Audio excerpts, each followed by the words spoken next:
Good morning student. अपन ने कल पढ़ा था, डी ब्रोगली सिद्धांत पढ़ा था, अपन ने हाइड्रोजन का रेखीय स्पेक्ट्रम पढ़ा था, अपन ने हाइजेनबर्ग की अनिश्चितता का सिद्धांत पढ़ा था।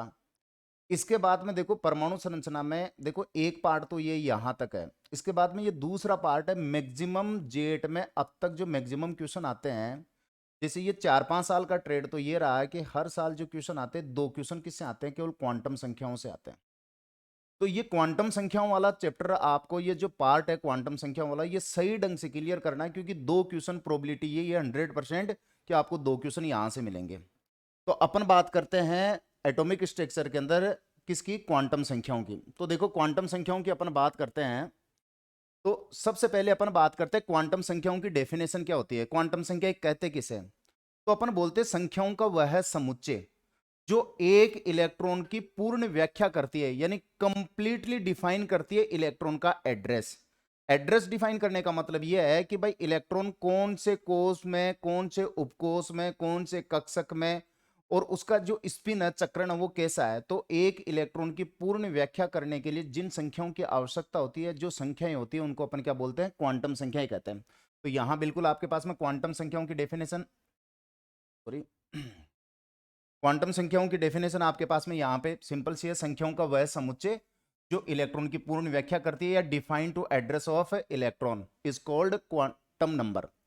अब अपन बात करते हैं क्वांटम संख्याएं चार प्रकार की होती है। सबसे पहले अपन बात करते हैं किसकी? मुख्य क्वांटम संख्या। इसको प्रिंसिपल क्वांटम नंबर भी कहते हैं। क्या बोलते हैं इसको? Principal quantum number. देखो खोज तो किसने की थी प्रिंसिपल क्वांटम नंबर की? निल्स बोर ने। किसने की थी? निल्स बोर ने। निल्स बोर ने कहा था कि इलेक्ट्रॉन नाभिक के चारों ओर एक वर्ताकार पथ में गति करता, जिसको उसने क्या कहा था? बोर कक्षा। और उस बोर कक्षा को अपन किससे डिनोट करते हैं? एन से। यानी आपके पास में मुख्य क्वांटम संख्या की खोज किसने की? निल्स बोर ने।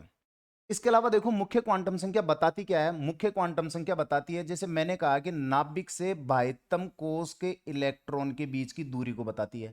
जैसे मैंने कहा कि अगर बाह्यतम कोष का इलेक्ट्रॉन ये आपके पास में कौन से कोष में है? जैसे दूसरे कोष में है, तो इसका मतलब ये आपके पास में नाभिक से बाह्यतम कोष के इलेक्ट्रॉन के बीच की दूरी को बता रही है। इसका मतलब परमाणु आकार को बताती है। किसको बताती है? परमाणु आकार को।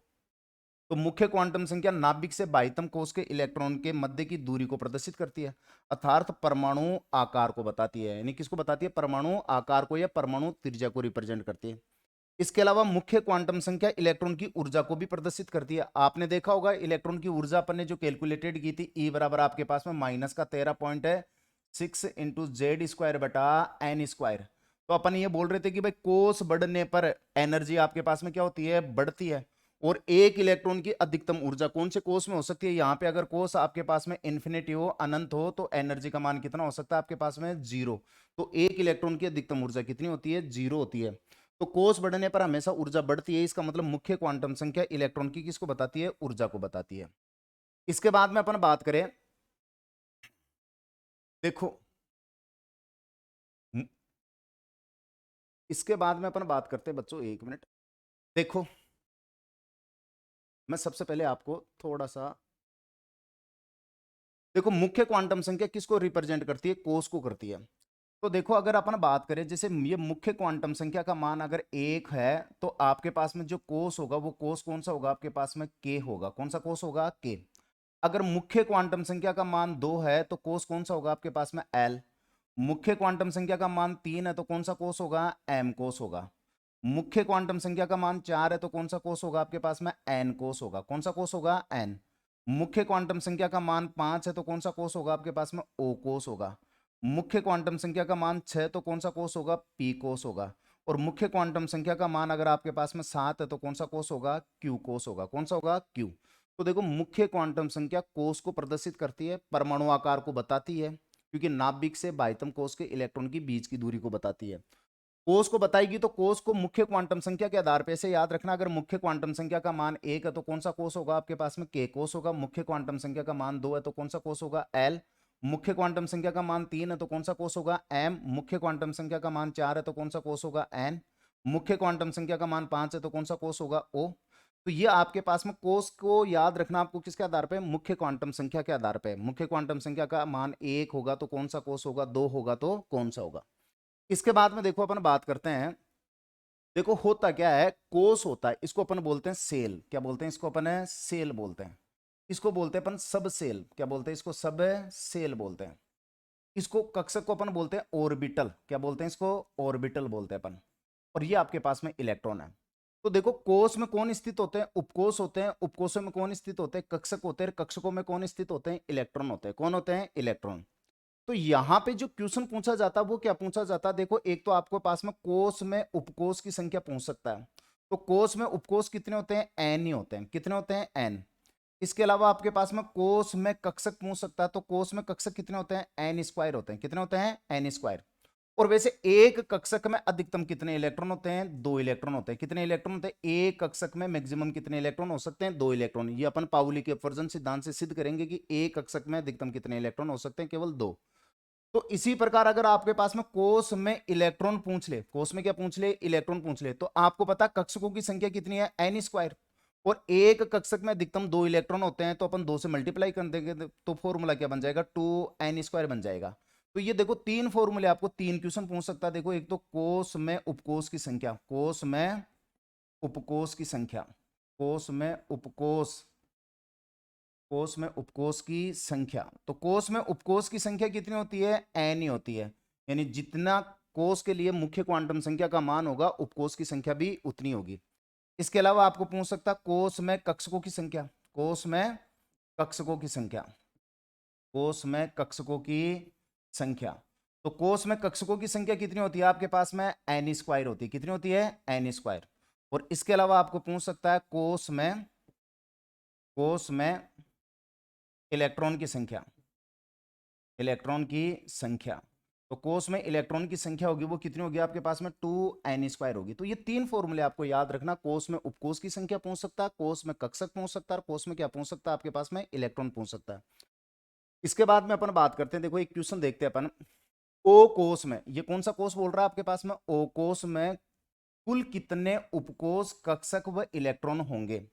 तो आपको पता है कि देखो ओ कोष के लिए मुख्य क्वांटम संख्या का मान कितना होगा आपके पास में, 5 होगा। कितना होगा, 5। ये तो पता ही आपके पास में। अगर एन की वैल्यू अगर 5 है तो कौन सा कोष होता है आपके पास में, ओ होता है।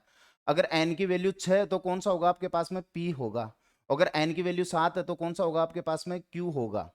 तो यहां पे तो ओ कोष के लिए प्रिंसिपल क्वांटम नंबर की वैल्यू कितनी होगी आपके पास में, 5 होगी। तो इसका मतलब उपकोष कितने होंगे, तो उपकोषों की संख्या कितनी होती है, एन बराबरी होती है। तो इसका मतलब कितने होंगे, 5 होंगे। कितने होंगे, 5।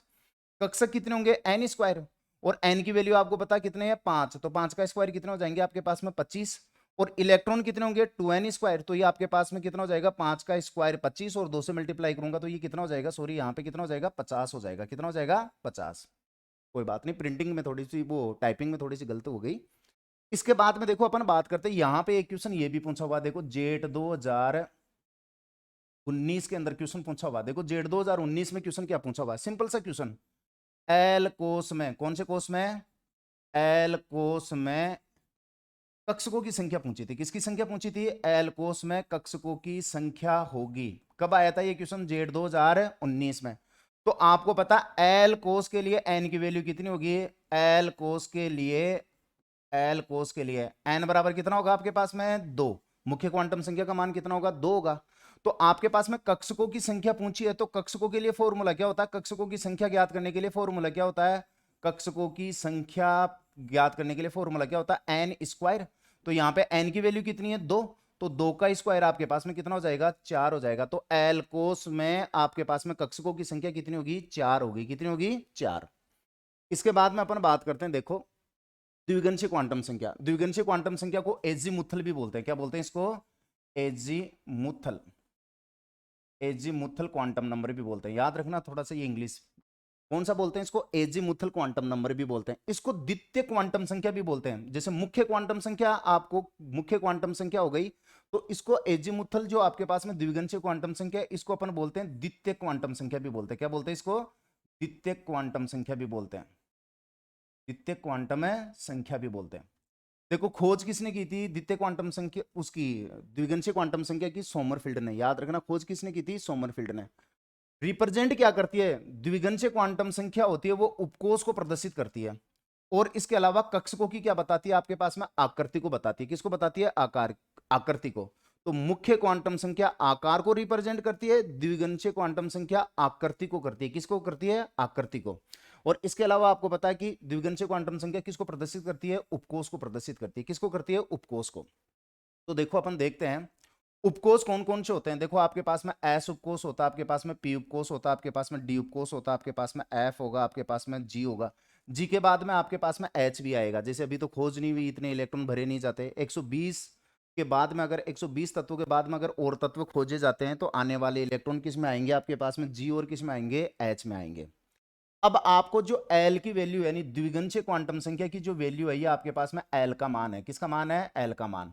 तो एस उपकोष के लिए एल का मान हमेशा कितना होता है? 0। पी के लिए एल का मान कितना होता है? 1 होता है। डी के लिए एल का मान कितना होता है? 2 होता है। एफ के लिए एल का मान कितना होगा? 3 होगा। जी के लिए एल का मान कितना होगा? 4 होगा।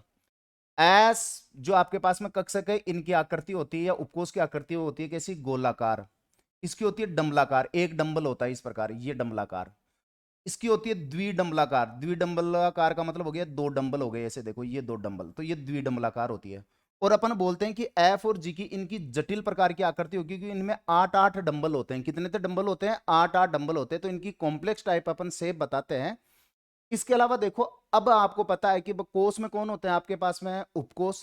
उपकोष में कौन होते हैं? कक्षक। और कक्षकों में कौन होते हैं? इलेक्ट्रॉन। तो उपकोष में आपको कक्षक पूछ सकता है और उपकोष में आपके पास में इलेक्ट्रॉन पूछ सकता है। तो देखो उपकोष में कक्षक ज्ञात करने का फॉर्मूला हो गया 2l। ये आपके पास में l है, द्विगुणित क्वांटम संख्या। 2l प्लस का 1 है। और इलेक्ट्रॉन की अपन बात करते हैं, एक कक्षक में मैक्सिमम कितने इलेक्ट्रॉन होते हैं? आपके पास में 2। तो मैं अगर इसको 2 से मल्टीप्लाई कर दूंगा आपके पास में, तो ये कितना हो जाएगा? 4l प्लस का कितना हो जाएगा? 2 हो जाएगा। तो सबसे पहले अपन एस उपकोष में कक्षकों की बात करें तो एस उपकोष के लिए l का मान कितना है? आपके पास में 0। तो 0 रखूंगा तो 2 इंटू 0, ये तो 0 हो गया। कितना होगा? 1। तो कक्षक कितना होता है? 1। और कक्षकों की संख्या के दुगने क्या होते हैं? इलेक्ट्रॉन होते हैं। एक कक्षक में मैक्सिमम कितने इलेक्ट्रॉन होते हैं? 2। तो यहाँ पे इलेक्ट्रॉन की संख्या कितनी हो जाएगी? आपके पास में 2 हो जाएगी। पी उपकोष के लिए एल का मान कितना है? द्विगुणित क्वांटम संख्या का मान कितना है? 1। तो यहाँ पे 1 रखूंगा तो 2 इंटू 1 आपके पास में 2 और प्लस 1 कितने हो जाएंगे? कक्षक 3। तो इलेक्ट्रॉन संख्या कितनी हो जाएगी? 6। इसी प्रकार डी उपकोष के अंदर कक्षकों की संख्या 5 होगी तो इलेक्ट्रॉन संख्या कितनी होगी? 10 होगी। ऐप के अंदर अगर आपके पास में कक्षकों की संख्या 7 होगी तो इलेक्ट्रॉन संख्या 14 होगी। और जी उपकोष के अंदर अपन बात करते हैं कक्षकों की संख्या 9 होगी तो इलेक्ट्रॉन संख्या कितनी होगी? आपके पास में 18 होगी। कितनी होगी? 18। तो ये आपको एल की वैल्यू याद रखनी है। एस उपकोष के लिए 0 होती है, पी के लिए कितनी होती है? आपके पास में 1, डी के लिए 2, एफ के लिए 3, जी के लिए 4 और एच के लिए कितनी हो जाएगी? 5। एच के लिए कितनी हो जाएगी? 5 हो जाएगी। इसके बाद में अपन बात करते हैं, देखो यहाँ पे देखो एक क्वेश्चन ये है, एम कोष में। देखो पहले क्वेश्चन समझो आप, एम कोष में कौन सा उपकोष संभव है? नहीं है। अब देखो कौन सा उपकोष किसमें संभव होता है या नहीं है। देखो आप अपन बात करते हैं, देखो ये के कोष है, इसके लिए एन की वैल्यू आपको पता है कितनी होगी? 1। ये आपके पास में एन की वैल्यू 2 है तो कौन सा कोष होगा? एल होगा। एन की वैल्यू 3 है तो कौन सा कोष होगा? आपके पास में एम कोष होगा। एन की वैल्यू 4 है तो आपके पास में कौन सा कोष होगा? एन कोष होगा। एन की वैल्यू 5 है तो आपके पास में कौन सा कोष होगा? ओ कोष होगा। अब आपको ये पता कोष में उपकोषों की संख्या कितनी होती है? एन ही होती है। तो के कोष में केवल कितना उपकोष होगा? एक ही उपकोष होगा। एक उपकोष कौन सा होगा? केवल एस होगा। यानी पहले कोष में ये एक संख्या, ये मुख्य क्वांटम संख्या बताती है, कोष को बताती है। तो पहले कोष में केवल कौन सा उपकोष होता है? एस उपकोष होता है। क्योंकि एन की वैल्यू 1 है, इसका मतलब के कोष में उपकोषों की संख्या केवल कितनी हो सकती है? 1।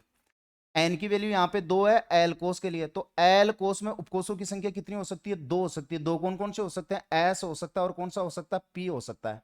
तो यानी दूसरे कोष में एस उपकोष हो सकता है और दूसरे कोष में पी उपकोष हो सकता है। यहाँ पे एम कोष के लिए आपके पास में एन का मान कितना है? 3। तो एम कोष में आपके पास में उपकोष भी कितने होंगे? 3 ही होंगे। तो 3 कौन कौन से होंगे? एस हो सकता है, पी हो सकता है और आपके पास में डी हो सकता है। यानी तीसरे कोष में, इसका मतलब ये होता है तीसरे कोष में एस उपकोष, तीसरे कोष में पी उपकोष और तीसरे कोष में कौन सा उपकोष? डी उपकोष। और यदि एन की वैल्यू अगर आपके पास में 4 है तो कौन सा कोष होगा? एन। तो इसमें उपकोष भी कितने होंगे? 4 ही होंगे। कौन कौन से होंगे? एस, पी, डी और आपके पास में क्या होगा? एफ होगा। तो इसके लिए अपन यूं बोलते हैं, देखो अगर एल का मान होता है ना, एल का मान, ये एल का मान हमेशा द्विगुणित क्वांटम संख्या का मान 0 से n-1 तक होता है। यानी द्विगुणित क्वांटम संख्या का मान कभी भी क्या नहीं हो सकता? मुख्य क्वांटम संख्या से ज्यादा नहीं हो सकता। तो इसके आधार पे अपन ये बोल देते कि अगर एन की वैल्यू अगर एल की वैल्यू से ज्यादा होगी तभी उपकोष संभव होगा, यानी उस कोष में तभी ही वो उपकोष संभव होगा। अगर एन की वैल्यू मुख्य क्वांटम संख्या का मान अगर एल की वैल्यू से क्या हो छोटा हो, या मुख्य क्वांटम संख्या का मान और द्विगुणित क्वांटम संख्या का मान अगर बराबर हो, तो इन दोनों कंडीशन में अपन बोलते हैं उस कोष में उपकोष संभव नहीं होता। उसमें क्या नहीं होता, उस कोष में उपकोष संभव नहीं होता। जैसे फॉर एग्जांपल मैंने यहां पे यूं लिखा, जैसे 1p लिखा, तो इसका मतलब यह है कि पहले कोष में p उपकोष हो सकता है क्या? तो आपको पता है यहां पे n की वैल्यू कितनी है, एक, पहला कोष, और ये आपके पास में कौन है, p के लिए आपको पता है कि l की वैल्यू कितनी होगी, एक। तो n और l की वैल्यू बराबर है, तो इसका मतलब ये उपकोष संभव है नहीं है। कौन सा उपकोष, पहले कोष में p उपकोष संभव है नहीं है। यही बात अगर मैं ऐसे लिखता, देखो आपके पास में जैसे मान लो 2f लिख देता, तो यहां पे n की वैल्यू तो कितनी हो गई आपके पास में, देखो आप, मैं थोड़ा सा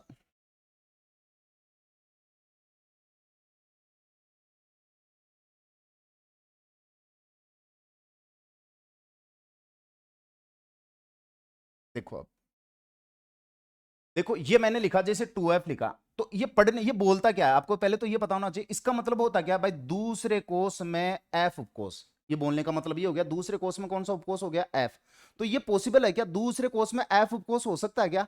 आपको पता है यहां पे n की वैल्यू तो कितनी दे रखी है आपके पास में, 2, जबकि f उपकोष के लिए l की वैल्यू सबको पता कितनी होती है, 3। तो बताओ n की वैल्यू आपके पास में l की वैल्यू से क्या है, छोटी। इसका मतलब ये पॉसिबल है नहीं है, यानी दूसरे कोष में क्या नहीं हो सकता, एफ उपकोष नहीं हो सकता।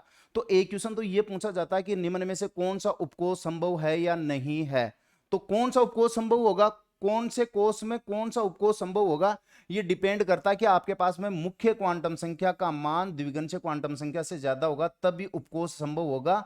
बाकी अपन बोलेंगे अगर n की वैल्यू मुख्य क्वांटम संख्या का मान द्विगुणित क्वांटम संख्या से छोटा हो, या n और l की वैल्यू दोनों के बराबर हो, तो उस कोष में उपकोष संभव नहीं होते। तो यहां पे देखो m कोष में कौन सा उपकोष संभव नहीं है। अब m कोष के लिए आपको पता है n की वैल्यू कितनी है, 3, t के लिए l की वैल्यू कितनी है, 2।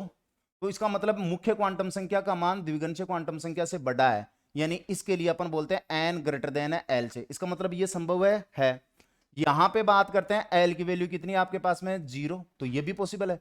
यहां पे l की वैल्यू आपके पास में कितनी है, 3, तो इसका मतलब है m कोष के लिए मुख्य क्वांटम संख्या का मान 3 है और f उपकोष के लिए द्विगुणित क्वांटम संख्या का मान कितना, 3। तो n और l की वैल्यू आपके पास में बराबर हो गई, तो अपन बोलते हैं ऐसा संभव है नहीं है, यानी तीसरे कोष में क्या नहीं हो सकता, f उपकोष नहीं हो सकता। और जबकि p के लिए आपको पता है कि l की वैल्यू कितनी है आपके पास में, 1 है, तो भाई मुख्य क्वांटम संख्या का मान ज्यादा किसे, द्विगुणित क्वांटम संख्या से। तो सिंपल सी ये आपको इतनी सी बात याद रखनी है, कोई से भी कोष में कौन सा उपकोष होगा या नहीं होगा, ये डिपेंड करता किसके आधार पर है, मुख्य क्वांटम संख्या का मान द्विगुणित क्वांटम संख्या से क्या होना चाहिए, ज्यादा होना चाहिए। अगर n और l की वैल्यू बराबर आ जाती है, तो अपन बोलते हैं कि उस कोष में वो उपकोष संभव नहीं होता। इसके बाद में देखो अपन बात करते हैं, इसके अलावा देखो एक चीज और याद रखनी है आपको, कक्षीय कक्षीय कोणीय संवेग, ये 2 बार, कक्षीय कोणीय संवेग द्विगुणित क्वांटम संख्या पर निर्भर करता है। कक्षीय जो एंगुलर मोमेंट आपके पास में है वो किसके ऊपर निर्भर करता है, किसके ऊपर निर्भर करता है, द्विगुणित क्वांटम संख्या पर। तो कक्षीय कोणीय संवेग ज्ञात करने का जो फॉर्मूला आपके पास में वो होता है l+1 का अंडर रूट केवल ये यहां तक ही अंडर रूट होगा, ये यहां तक अंडर रूट, और इनटू क्या होता है आपके पास में h/2π, यानी इसका फॉर्मूला होता है आपके पास में l+1 का अंडर रूट इंटू आपके पास में क्या होता है, h/2π। ये होता है कक्षीय कोणीय संवेग ज्ञात करने का फॉर्मूला। और ये किसके ऊपर निर्भर करता है, द्विगुणित क्वांटम संख्या पर। अपन नेक्स्ट बात करते हैं, देखो एस कक्षक के लिए कक्षीय कोणीय संवेग का मान कितना होगा, तो कक्षीय कोणीय संवेग का मान कितना होगा, तो यहां पे आपके पास में कक्षीय कोणीय संवेग ज्ञात करने का फॉर्मूला आपको पता है कितना होता है, l+1 का अंडर रूट इंटू h/2π। अब आपको पता है कि एस कक्षक के लिए आपके पास में l की वैल्यू कितनी होगी, आपके पास में 0, तो ये तो पूरा पार्ट ही आपके पास में कितना हो जाएगा, 0 हो जाएगा। तो 0 को अगर मैं h/2π से मल्टीप्लाई करूं तो ये पूरा क्या हो जाएगा, आपके पास में 0 हो जाएगा। इसी प्रकार पी कक्षक के लिए कक्षीय कोणीय संवेग का मान पूछे आपके पास में, तो इसके लिए पूछेगा तो आपको पता है कि फॉर्मूला क्या आपके पास में, l+1 का अंडर रूट इंटू h/2π। तो बताओ पी कक्षक के लिए l की वैल्यू कितनी है, 1, तो ये आपके पास में 1, 1 + 1 हो गया है आपके पास में का under root into H upon 2 pi. 1 और 1 2, 2 को अगर 1 से मल्टीप्लाई करूंगा तो 2 होगा, तो कितना हो जाएगा under root 2 into H upon कितना हो जाएगा 2 पाई। ये आपके पास में यहाँ पे लिखा हुआ है। इसके बाद में अपन बात करते हैं, जैसे यही क्वेश्चन अगर आपको पूछ ले, ये एक तो ये आपके पास में ये किस तक होता है, यहाँ तक डी कक्षा के लिए पूछ लेगा, तो एल की वैल्यू कितनी हो जाएगी 2 हो जाएगी, तो ये कितना आ जाएगा under root 6 into H upon 2 pi. और अगर एफ के लिए पूछे तो एल की वैल्यू कितनी हो जाएगी 3 हो जाएगी, तो ये कितना आ जाएगा under root 12 into H upon 2 pi. तो एस के लिए 0, पी के लिए under root 2 into H upon 2 pi, D के लिए under root 6 H upon 2 pi, और एफ के लिए कितना हो जाएगा under root 12 into H upon 2 pi. ये कक्षीय कोणीय संवेग का मान है। इसके बाद में देखो अपन बात करते हैं, एक देखो आपके पास में ये पूछे एस कक्षक में इलेक्ट्रॉन की ऊर्जा निर्भर करती है, तो एस कक्षक में इलेक्ट्रॉन की ऊर्जा किस पर निर्भर करेगी, मुख्य क्वांटम संख्या पर करेगी, यानी एन के मान पर करेगी, एल के मान पर करेगी, दोनों पर करेगी, और इनमें से कोई नहीं। तो अपन वैसे नॉर्मली ये बोलते हैं कि इलेक्ट्रॉन की जो ऊर्जा होती है, इलेक्ट्रॉन की ऊर्जा, वो इलेक्ट्रॉन की ऊर्जा दोनों पर निर्भर करती है, एन व एल, एन व एल दोनों के मान पर निर्भर करती है, दोनों के मान पर निर्भर करती है, मान पर निर्भर करती है। ये मुख्य ऊर्जा स्तर होता है, ये द्विगुणित क्वांटम संख्या उप ऊर्जा स्तर को बताती है, किसको बताती है उप ऊर्जा स्तर को। तो लेकिन आपको यहां पे पता है कि एस कक्षक के लिए एल का मान कितना होगा आपके पास में 0 होगा, जैसे मैंने यहां पे लिखा 1s लिखा, मैंने 2s लिखा, मैंने यहां पे 3s लिखा, मैंने यहां पे ये 4s लिखा। तो ये पहले कोष का एस उपकोष है, ये दूसरे कोष का एस उपकोष है, ये तीसरे कोष का एस उपकोष है, ये चौथे कोष का क्या आपके पास में एस उपकोष है। तो सबके लिए एल की वैल्यू तो कितनी होगी 0 होगी, सबके लिए एल की वैल्यू कितनी होगी 0। लेकिन अगर अपन एन की वैल्यू देखें तो यहाँ पे एन का मान 1 है, एन का मान 2 है, एन का मान 3 है, एन का मान 4 है। तो आपको पता कोष बढ़ने पर ऊर्जा क्या होती है बढ़ती है। तो बताओ सबसे ज्यादा ऊर्जा किसकी होगी 4s की होगी, इससे कम 3s की होगी, इससे कम 2s की होगी, सबसे कम किसकी होगी 1s की। तो एस कक्षक के इलेक्ट्रॉन की ऊर्जा केवल किसके ऊपर निर्भर करती है, मुख्य क्वांटम संख्या पर, एन के मान पर ही निर्भर करती है, एल के मान पर निर्भर है नहीं करती। बाकी अन्य अगर अपन मान लो कि कक्षकों की बात करते हैं, उनमें इलेक्ट्रॉन की ऊर्जा एन और एल दोनों के मान पर निर्भर करती है। ये थोड़ा सा आपको देखना क्वेश्चन। फिर देखो क्वेश्चन देखते हैं, एक क्वेश्चन देखो बहुत बढ़िया क्वेश्चन है, जैसे 2s और 3s कक्षक भिन्न है, किसमें भिन्न है, तो ये देखो ये 2s है और आपके पास में 3s है। देखो एल की वैल्यू तो इसके लिए भी कितनी होगी 0, और इसके लिए भी एल की वैल्यू तो कितनी होगी 0। तो बताओ एल के मान में तो क्या है भिन्न थोड़ी है, एल का मान तो दोनों के लिए कितना होगा, ये दूसरे कोष का एस उपकोष है और ये तीसरे कोष का कौन सा है एस उपकोष है, तो दोनों के लिए एल का मान तो कितना होगा 0 होगा। दूसरा दे रखा आकार में, हाँ ये बात सही है, पर इसके लिए मुख्य क्वांटम संख्या का मान 2 और इसके लिए मुख्य क्वांटम संख्या का मान कितना 3 है। तो अपन बोलते हैं कि मुख्य क्वांटम संख्या किसको बताती है, आकार को बताती है, किसको बताती है आकार को। तो इसका मतलब ये आपके पास में इसकी आपको पता एस उपकोष की आकृति या एस कक्षक की आकृति कैसी होती है गोलाकार, तो ये इसकी आकृति छोटी होगी, इसकी आकृति क्या होगी बड़ी होगी। तो ये आकार में डिफरेंस हो सकते हैं, क्योंकि आकार को कौन रिप्रेजेंट करता है मुख्य क्वांटम संख्या। तो इसकी मुख्य क्वांटम संख्या 2 है, इसके मुख्य क्वांटम संख्या 3 है, तो ये किस में भिन्न हो गए आकार में, तो यही ऑप्शन हो जाएगा। आगे देखते हैं आकृति में, आकृति में नहीं है, क्योंकि आपको पता है कि एस कक्षक की आकृति गोलाकार होती है, तो इसकी भी गोलाकार होगी इसकी भी गोलाकार होगी, तो आकृति में ये भिन्न है नहीं है, उपरोक्त सभी हो ही नहीं सकता, तो केवल कौन सा ऑप्शन हो जाएगा दूसरा ऑप्शन हो जाएगा। इसके बाद में अपन बात करते हैं, देखो एक इस टाइप के क्वेश्चन भी पूछे जाते हैं, n प्लस एल बराबर 5 के लिए कुल कितने उपकोष कक्षक व इलेक्ट्रॉन संभव है, यानी n और l दोनों का मान 5 हो, ये कितने उपकोषों के लिए हो सकता है, कितने इलेक्ट्रॉनों के लिए हो सकता है और कितने कक्षकों के लिए हो सकता है, यानी n और l दोनों का मान कितना होना चाहिए 5 होना चाहिए। तो देखो इसका एक तरीका ये है कि आप यूं कर सकते हैं ऐसे क्वेश्चनों को, जैसे n प्लस एल बराबर आपके पास में मैंने कितना लिखा 5, अगर मैं n की वैल्यू 5 रखूंगा तो l की वैल्यू कितनी रखनी पड़ेगी 0, तभी तो बराबर कितना होगा ये 5 होगा। अगर n की वैल्यू में 4 रखता हूं तो l की वैल्यू कितनी रखनी पड़ेगी 1 रखनी पड़ेगी, तब बराबर कितना होगा 5 होगा। अगर n की वैल्यू में 3 रखता हूं और l की वैल्यू कितनी रखता हूं मैं 2 रखता हूं, तब बराबर कितना होगा 5 होगा। मैं n की वैल्यू 2 रखूं और l की वैल्यू कितनी रखूं 3, तब बराबर कितना होगा 5, या मैं इसकी वैल्यू 1 रखूं और इसकी वैल्यू कितनी रखूं 4 रखूं, या इसकी वैल्यू 0 रखूं और इसकी वैल्यू कितनी रखूं 5 रखूं, तब बराबर कितना होगा 5। लेकिन आपको पता है कि देखो n की वैल्यू है ना, n कभी भी n का मान कभी भी क्या नहीं हो सकता 0 नहीं हो सकता, तो यहाँ पे n का मान 0 रखा, तो इसका मतलब ये कभी भी पॉसिबल है नहीं है, n का मान कभी भी क्या नहीं हो सकता 0 नहीं हो सकता, जबकि l का मान तो कहां से कहां तक होता है 0 से, l का मान कहां से कहां तक होता है, l का मान जीरो से कहां तक होता है, जीरो से n-1 तक होता है। कहां तक होता है, जीरो से n-1 तक। तो यहां पे अपन बात कर रहे हैं, तो देखो यहां पे n की वैल्यू 5 और l की वैल्यू, तो इसका मतलब n की वैल्यू 4 और l की वैल्यू 1 है, n का मान 3 और l का मान 2 है।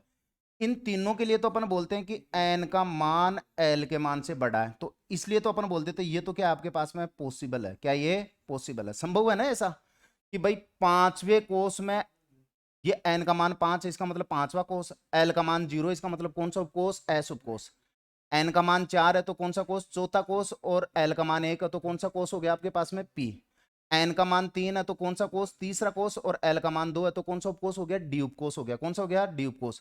बाकी ये वाले पॉसिबल है नहीं है, क्योंकि यहां पे n की वैल्यू l की वैल्यू से क्या है, छोटी है, तो अपन बोलते हैं ये नॉट पॉसिबल, ऐसा संभव है नहीं है। इसका मतलब हो गया ये क्या क्या रिप्रेजेंट कर रहा है, दूसरे कोष में f उपकोष हो सकता है क्या, दूसरे कोष में f उपकोष नहीं हो सकता। ये क्या बता रहा है कि पहले कोष में आपके पास में कौन सा, g उपकोष, तो ये बिल्कुल ही पॉसिबल नहीं है क्या पॉसिबल। और यहां पे तो n की वैल्यू कितनी दे रखी है आपके पास में, 0 दे रखी है, जो संभव है नहीं है। तो संभव केवल कितने हुए, 3। इसका मतलब पांचवें कोष का s उपकोष हो सकता है, चौथे कोष का p उपकोष हो सकता है, और तीसरे कोष का d उपकोष हो सकता है। ये केवल 3 ही हो सकते हैं, यानी यहां पे अपन बोले कि पांचवें कोष का तो s उपकोष, चौथे कोष का p उपकोष, और तीसरे कोष का d उपकोष, इन केवल 3 ही उपकोषों के लिए n प्लस l का मान कितना हो सकता है, 5 हो सकता है। देखो यहाँ पे n का मान कितना आपके पास में 5, और इसके लिए l का मान कितना है, 0, तो 5 प्लस 0 बराबर कितना आया, 5। यहाँ पे n का मान कितना आपके पास में 4, और l का मान कितना आपके पास में 1, तो कितना आया 5। यहाँ पे n का मान कितना आपके पास में 3, और d के लिए l का मान कितना आपके पास में 2, तो कितना आया 5। तो n प्लस l का मान 5 केवल कितने उपकोषों के लिए हो सकता है, 3 उपकोषों के लिए हो सकता है, S के लिए, P के लिए और D के लिए। लेकिन S उपकोष कौन से कोष का होना चाहिए, पांचवें कोष का, P उपकोष कौन से कोष का होना चाहिए, चौथे का, और D उपकोष कौन से कोष का होना चाहिए, तीसरे का। तो इसका मतलब उपकोषों की संख्या तो कितनी हो गई आपके पास में, 3 हो गई। उपकोषों की संख्या कितनी हो गई, 3। तो उपकोष तो 3 है।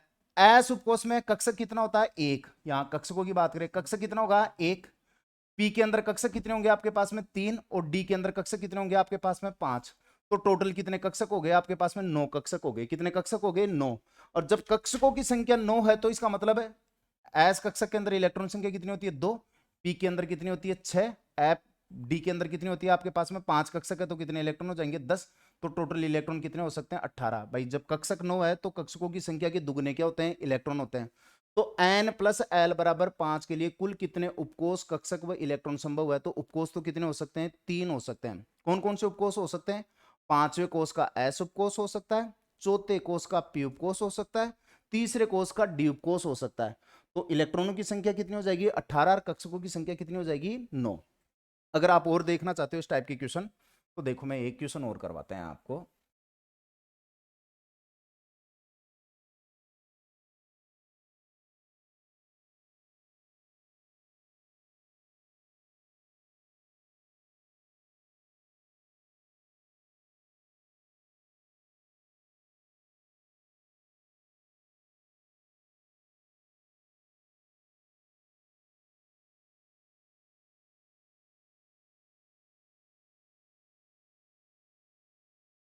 देखो एक क्वेश्चन और करवाते हैं यहाँ पे।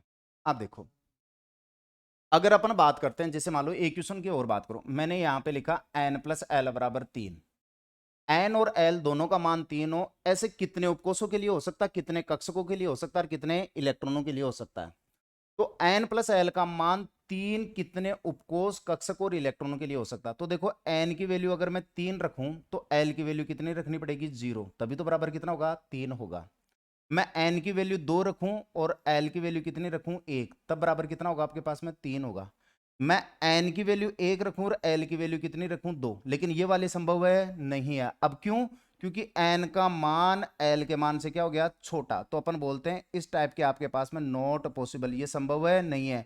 इसका मतलब ये कहना क्या चाहता, पहले कोष में डी उपकोष, भाई n की वैल्यू 1 है तो ये पहला कोष है, l की वैल्यू 2 है तो इसका मतलब कौन सा उपकोष हो गया, डी उपकोष। तो पहले कोष में डी उपकोष हो सकता है क्या, नहीं हो सकता। तो केवल कितने संभव हुए? केवल ये दो संभव हुए, क्योंकि n की वैल्यू l की वैल्यू से क्या है? ज्यादा। n का मान l के मान से बड़ा है, तो ये किसके लिए हो गया? तीसरे कोस का l का मान 0, तो कौन सा उपकोष हो गया? s। तो तीसरे कोस के s उपकोष के लिए, और दूसरे कोस के l का मान 1 है, तो कौन सा उपकोष हो गया? p।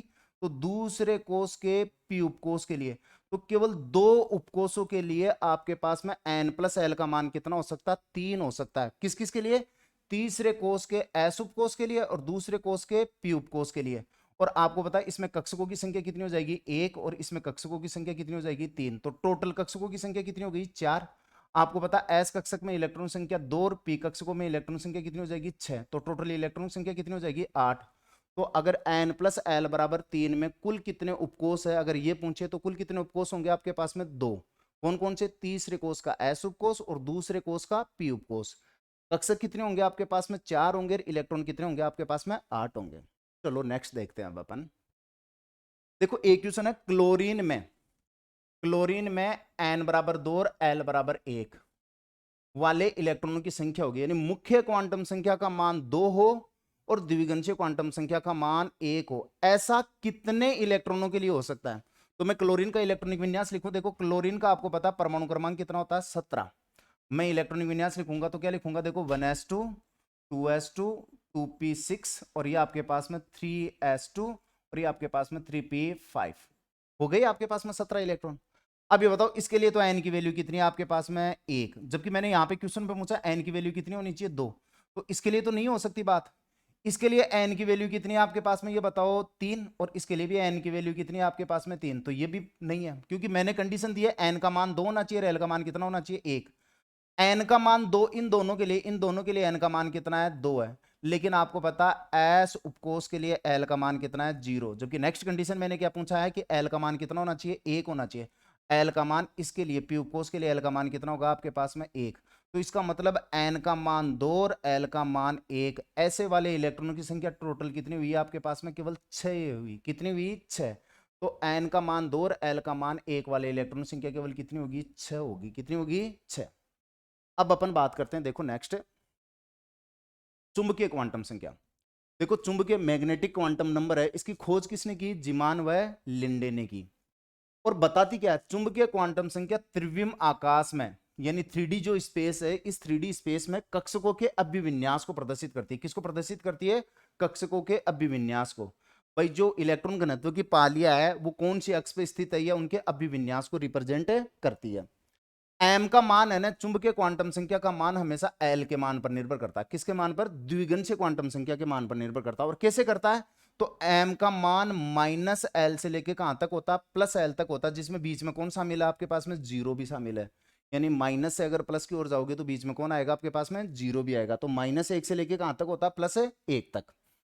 इसके बाद में देखो आप, देखो एक क्वेश्चन फिर आ गया आपके पास में, n बराबर 3 के लिए l का कौन सा मान होगा? तो n की वैल्यू अगर आपके पास में 3 है तो के लिए l का कौन सा मान संभव नहीं है? यूं होगा ये क्वेश्चन। कौन सा मान संभव है? नहीं है। तो आपको देखो मैंने बोला था कि n l का मान है ना, l का मान कहां से कहां तक होता है? 0 से n-1 तक।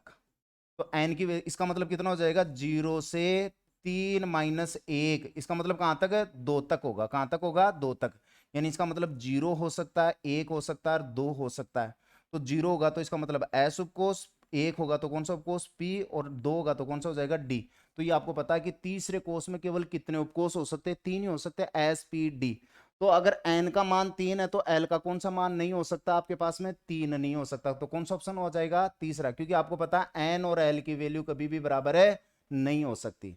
तो कौन सा ऑप्शन आ जाएगा? चौथा।